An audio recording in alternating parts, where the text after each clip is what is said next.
د ژوبڼ اوښان. اوښه او جونګی چې لمر ته پراته وو، جونګي له موره پوښتنه وکړه: زموږ ملا ولې بوکه راوتلې ده؟ نور ژوي خو داسې نه دي. مور یې ورته وویل: هلته زموږ بدن اوبه زیرمه کوي او دې زیرمې ته اوښان سخت ضرورت لري، ځکه په صحرا کې خو اوبه په اسانه نه پیدا کیږي. جونګي بله پوښتنه وکړه: دا زموږ د پښو خپړه ولې ګرد او لنګي مو اوږده دي؟ مور یې ورته وویل: ځکه د صحرا په شګو کې مو مزل ورسره اسانه کیږي.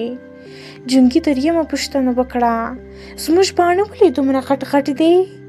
مور یې ورته وویل: ځکه د باد په وخت کې مو سترګې د صحرا له شګو ساتي.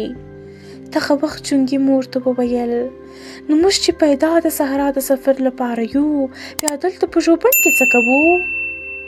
استاد چې دا کیسه وکړه نو ویې ویل: هر څوک یو څه ته جوړ سوی دی، خو کاشکې هر چاته د خپلې وړتیا چارې سپارل کېدی.